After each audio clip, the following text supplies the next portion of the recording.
బాధ అంటే పరీక్ష అది పక్కన పెట్టేద్దాం. ఒక రోజు మీకు ఫుల్గా ట్రైనింగ్ అని చెప్పేసింది కదా మేడం, సార్ చెప్పేసినారు కదా. అది కాదు, ఇది పూర్వీకులు ఏర్పాటు చేసినట్టు కావచ్చు. అన్నీ కలిపి మనల్ని లేడీని కొద్దిగా అప్లిఫ్ట్ కాకుండా చేసినాయి. లొకేషన్ అనడం లేదు, అప్లిఫ్ట్ కాకుండా కొద్ది అవరోధాలు ఇంకా ఉన్నాయి ఇలాంటివి. వాటిని మనము ఓవర్కమ్ చేయడానికి ఇలాంటి ట్రైనింగ్స్ అవసరమవుతాయి. మరి ఆ విషయాలు ట్రైనింగ్లోనే మీకు తెలుస్తుంది. కానీ మనం ఎలా ఉండాలంటే ప్రిపేర్డ్గా ఉండాలి, దేనికైనా రెడీ.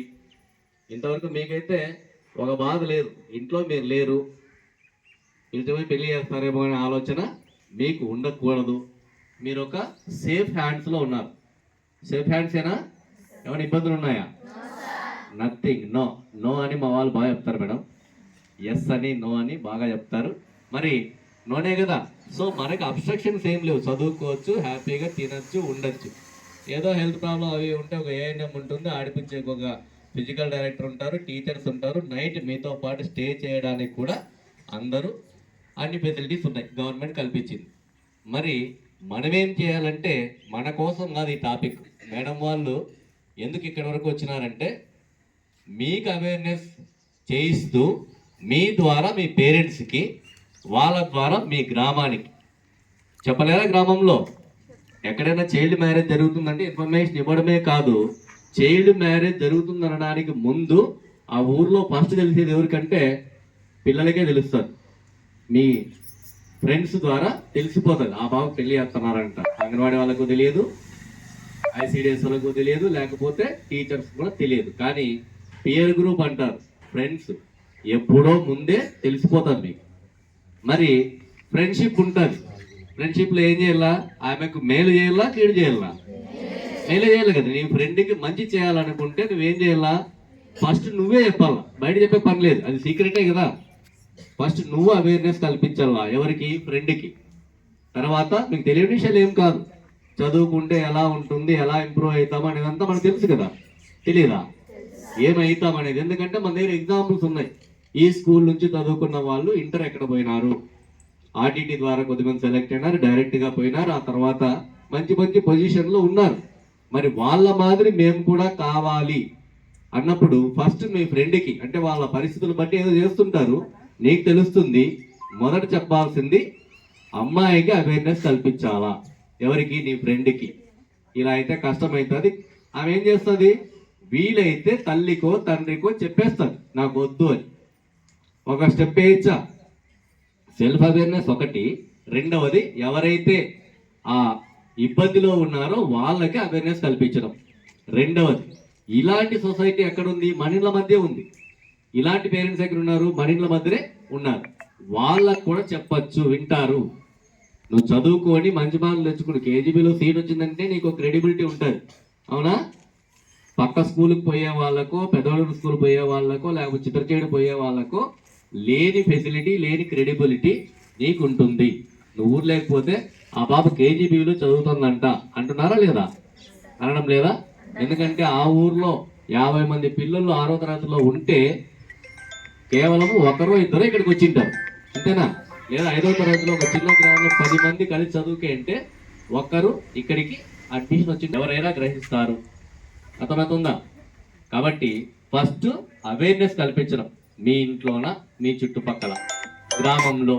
ఈ రకంగా చేస్తే గ్రామాలన్నీ మనలాంటి వాళ్ళ ద్వారా, టీచర్స్ కావచ్చు, పిల్లలు కావచ్చు, ఆ డిపార్ట్మెంట్ వాళ్ళు కావచ్చు, పోలీస్ డిపార్ట్మెంట్ కూడా ఈ పని చేస్తుంది, సచివాలయ వ్యవస్థ కూడా ఈ పని చేస్తుంది, ఐసిడిఎస్ వాళ్ళు ఈ పని చేస్తున్నారు, టీచర్స్ ఈ పని చేస్తున్నారు. ఇంతమంది మనం చేస్తున్నప్పటికీ అక్కడక్కడ ఎక్కడో ఒక చోటే, భయపడే అంత పెద్దగా లేదు. కానీ ఆ దురాచారాన్ని కానీ దాన్ని పోగొట్టాలంటే ఖచ్చితంగా ఏదో ఒక అవేర్నెస్ క్యాంపో ప్రోగ్రామో జరుగుతూ ఉండాల్సింది. ఎందుకంటే అది జరగలేదనుకోండి పెరిగిపోతాయి, చాప కింద నీరులో మనకు తెలియకుండా జరుగుతూ ఉంటాయి. వాటిని నివారించేదానికి మాత్రమే ఇలాంటి ప్రోగ్రామ్స్ని, ట్రైనింగ్స్ని ఇవ్వడం జరుగుతూ ఉంటుంది. కాబట్టి మంచి ఎమినెన్స్ అంటే జిల్లా స్థాయిలో మంచి మంచి ప్రోగ్రాములకు ఆర్గనైజ్ చేసి డిస్ట్రిక్ట్ స్థాయిలో చేసిన సారు మేడం వాళ్ళంతా ఉన్నారు. కాబట్టి మంచి యాక్టివిటీస్ కూడా మధ్య మధ్యలో మీకు సార్ ముందే అనౌన్స్ చేసేసినారు 5:30 వరకు. అంటే మధ్యలో మీకు 2 బిస్కెట్లు కూడా వేసేసినాడు సార్ అప్పుడే. ఏమని? మధ్యలో ఏమున్నాయంట? గేమ్స్ మనకి బాగా ఇష్టమైనవి, గేమ్స్ లేకపోతే ఏదో ఎంటర్టైన్మెంట్ కూడా ఉంది అని ముందే అనౌన్స్ చేశారు. కాబట్టి టైం టు టైం ఇంటర్వెల్ ఉంటుంది, లంచ్ ఉంటుంది, స్నాక్స్ ఉంటాయి, అవన్నీ జరిగిపోతుంటాయి. కానీ కొద్దిగా అవేర్నెస్ తీసుకోండి, కొన్ని విషయాలు తెలుసుకోండి. ఫర్ ఎగ్జాంపుల్ నేను ఫైనల్గా ఒక మాట చెప్పి ముగిస్తాను. ఇంటర్ వాళ్ళు కానీ 10th వాళ్ళు కానీ టెన్షన్ పడుతుంటారు, మాకు పరీక్ష పరీక్ష పరీక్ష అని. నేను ఎగ్జాంపుల్ చెప్తా. రేపే పరీక్ష ఉంది మాకు. 10th క్లాస్ చదువుతున్నప్పుడు ఒకడు ఏం చేస్తున్నాడంటే నవల్ చదువుతున్నాడు. నా ఫ్రెండే నవల్ చదువుతున్నాడు. పరీక్షకి రేపు ఉంది ఇంగ్లీషు. వాడికి ఇంగ్లీష్ అంటే అంత ఇబ్బంది అయిపోయి నేను బోర్ కొట్టి చదువుతున్నాడు.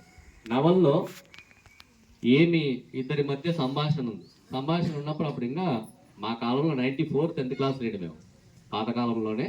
మరి ఏమొచ్చి ఇద్దరు ఫ్రెండ్స్ కలుసుకున్నప్పుడు ఏం మాట్లాడుకుంటారు అనే దాంట్లో థ్యాంక్ యూ అనేది చూపించినాడు. తర్వాత ఏదైనా ఒక మంచి విషయం అంటే ఎవరికైనా పరీక్ష రాసేయకపోతుంటే ఏం చెప్తావు అనే దానికి ఆల్ ది బెస్ట్ అనేది చూపించినాడు. ఇలాంటివి ఆ నవల్లో సుమారుగా అలాంటివన్నీ వచ్చినాయి. వస్తే మిగతా వాళ్ళకన్నా వీడు ఈజీగా సమాధానం చేయగలిగినాడు. ఎందుకంటే ఆల్ ది బెస్ట్ అనేది మా టీచర్ చెప్పింది, కానీ అప్లై చేసేకి రాలే. ఎప్పుడు దాన్ని అప్లై చేయాలో నవల్లో ఉంది, కథలో వచ్చిందనమాట.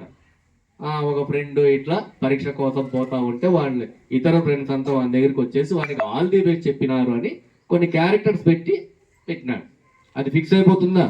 సో అలాంటి విషయాలు ఇక్కడ జరుగుతాయి. ఈ ట్రైనింగ్లో కూడా మనకు సిలబస్లో ఉన్న విషయాలు, ఎందుకంటే సైన్స్ అంతా ఎక్కువ భాగము రిలేటెడ్గా ఉంటుంది, మన సబ్జెక్ట్ సోషల్కి రిలేటెడ్గానే ఉంటుంది. కాబట్టి ఎవరు ఇబ్బంది పడద్దు. ఈ టైం మళ్ళీ మీకు దొరుకుతుంది మీ స్టడీ అవర్స్. కాకపోతే మనం ఒక్కటే, ఎప్పుడు ఏ పనిలో ఉన్నామో ఆ పనిని 100% చేస్తే మిగతా అప్పుడు కూడా 100% చేస్తాం. ఈరోజు 100% దీనికి కేటాయిస్తే రేపు పరీక్షలో కూడా 100% కేటాయించడం నీకు అలవాటు అవుతుంది. కాబట్టి ఏది నెగ్లెక్ట్ చేయొద్దు. ప్రతి విషయాన్ని ఎంత వీలైతే అంత నేర్చుకుంటే ఉండాలి. కొన్ని యాప్లే వచ్చి నేర్చుకో యాప్ అని ఒకటి వచ్చింది, తెలుసా? ఎంతమంది తెలుసు? సెల్ ఫోన్లో చూస్తే నేర్చుకో యాప్ చేయొద్దు, పర్లేదులే. ఎంతమంది తెలుసు నేర్చుకో యాప్? ఒక యాప్ వచ్చింది, ఒకే మేము చేయలేపుతుంది. కానీ మీ చేతిలో సెల్ ఫోన్ పెట్టే చదివిస్తున్నాం. MBBS వాళ్ళు లేకపోతే డిగ్రీ వాళ్ళు అందరూ సెల్ పట్టుకొని తిరుగుతూ ఉన్నారు. తప్పదు, మనం కూడా దాంట్లో ఇప్పుడు సార్ వాళ్ళు చెప్పే ఎగ్జాంపుల్స్ చాలా వస్తాయి. మొబైల్ కూడా మనకొక ఆయుధంగా మలుచుకుంటే ఆయుధమే దాన్ని యూజ్ చేసుకుంటే. కాబట్టి ఈరోజు ట్రైనింగ్ను కూడా అందరూ కూడా మరి చక్కగా ఉపయోగించుకొని మంచి విషయాలు తెలుసుకోండి. మరి మన పెద్దవడుగూరు KGBVలో మంచి ట్రైనింగ్ జరిగిందని జిల్లా వ్యాప్తంగా మారుమోగేలా అందరూ సహకరిస్తారని ఆశిస్తూ ఈ కార్యక్రమాన్ని ఇన్వైట్ చేసినందుకు కృతజ్ఞత తెలుపుతున్నాను. Thank you very much. Triple claps నాకు నచ్చదు. Triple claps 3 times.